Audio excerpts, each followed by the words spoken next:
Hello everyone, welcome back to another video.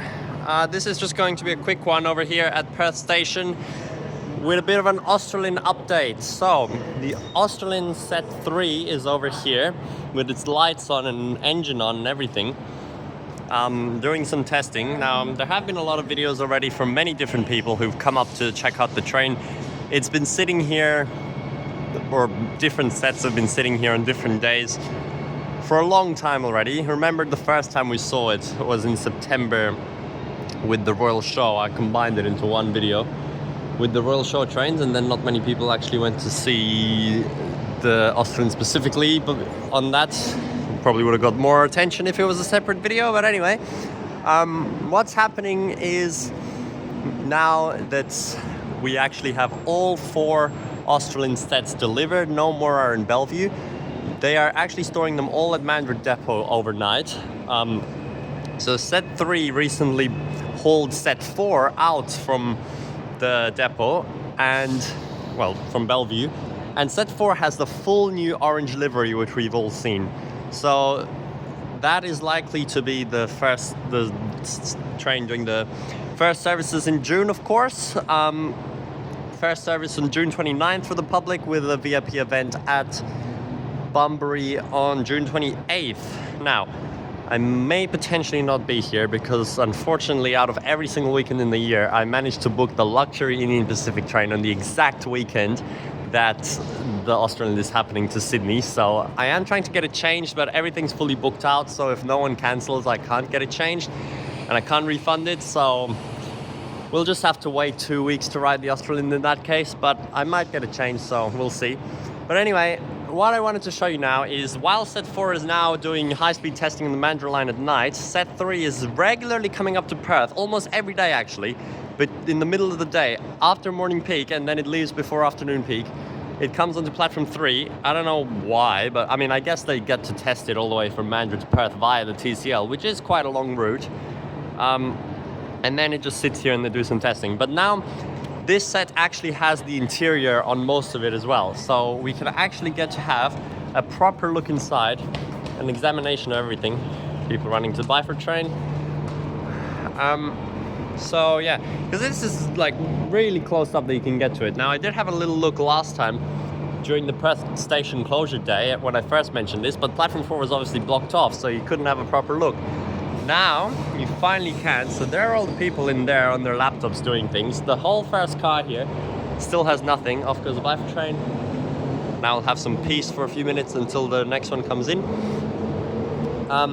So that's it. That car has nothing, but everything else is already, and with the seats, so you can see everything. So not really there, but let me show you the seats. So they are very much like the C-Series seats, which people are probably not going to like. Sorry about the reflection, but you can see pretty well. There they are. They are purple, actually, which is quite weird because we did expect the Australinds to have a purple livery as per all the concepts, and then Set 4 came out with an orange livery. But these ones still have that purple bit on the grille, or on the outside, if I can show you, which we originally speculated was the start of the livery, as you can see there. So I'm wondering if they're actually still going to make them purple, and only Set 4 has like a introduction livery with the orange, because it would just be so weird to be orange on the outside and purple on the inside. But anyway, so yeah, it's pretty much C-Series seats, although they seem to be a little more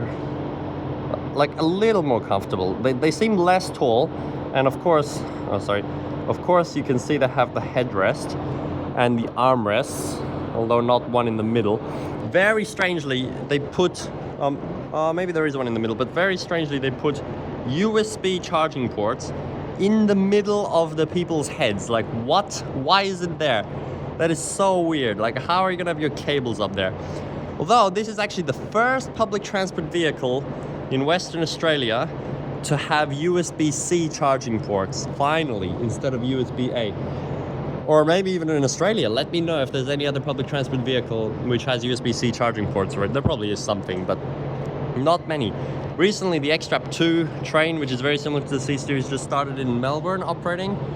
Hope to be in that soon as well, but I don't know actually what charging ports that has, but anyway, we'll make a video about that when I can. I might pop down while I'm in Sydney. But yeah, so that reveals what the seats are. Clearly, I mean, it's the same moquette as the C-Series, just that it's purple. As I said, looks slightly more comfortable, but I don't know. I mean, I don't really have much complaints with the C-Series, but lots of people do. Lots of people don't like them. Although there is going to be more legroom, and the tray table's there as well. And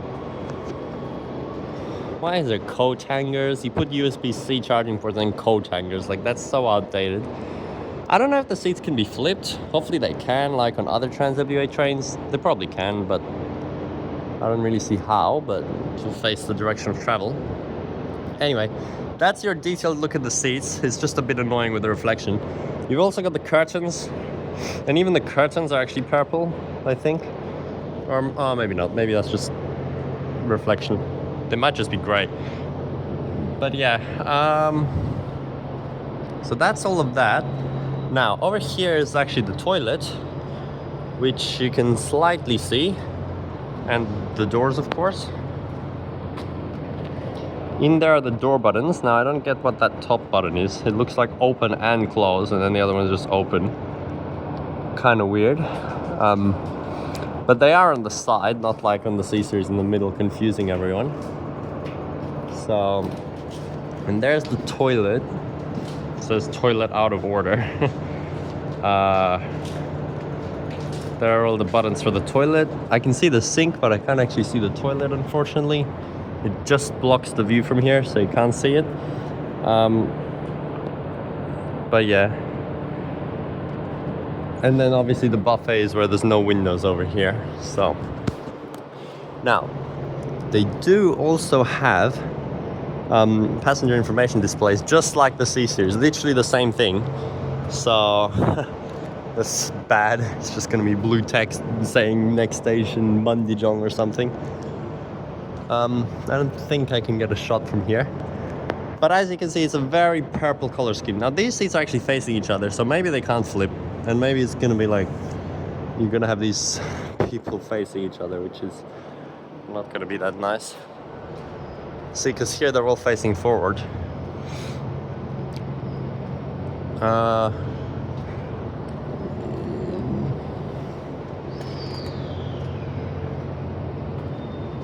Yeah.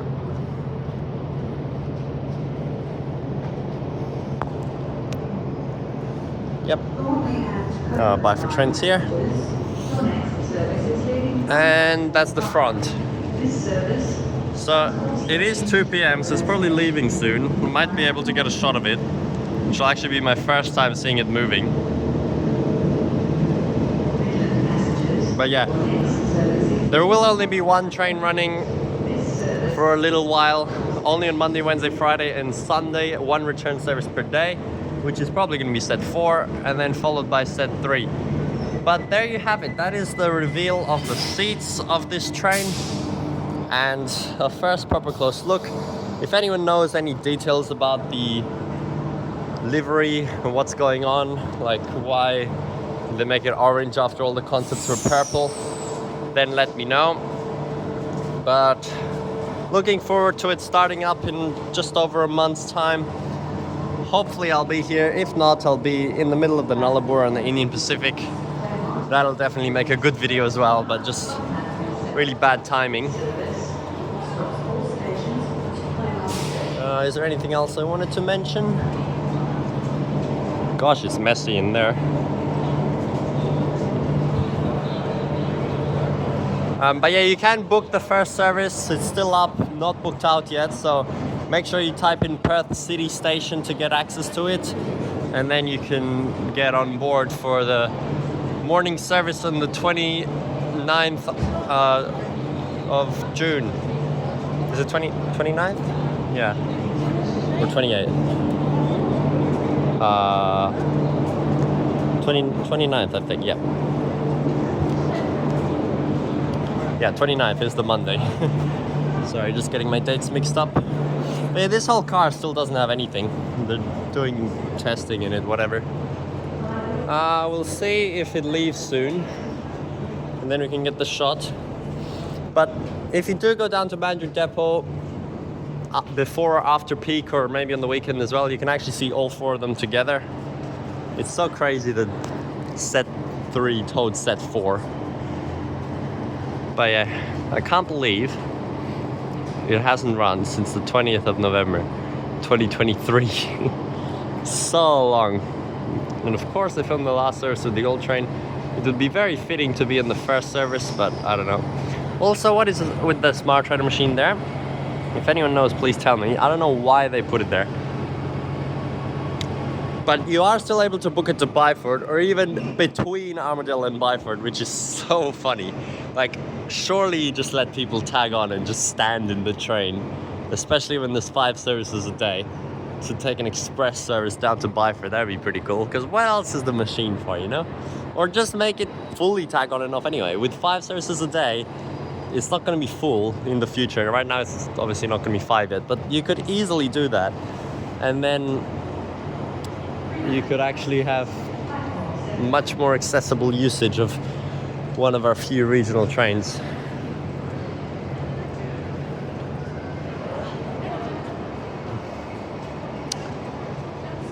Yep. Alright, that's pretty much all I have to say. Set 3 over there with its testing. Set 2 and 1 have already done the same thing over the last few months as well, so they should be ready, but they don't actually have seats or delivery at all, so they still have to go back to Bellevue for that.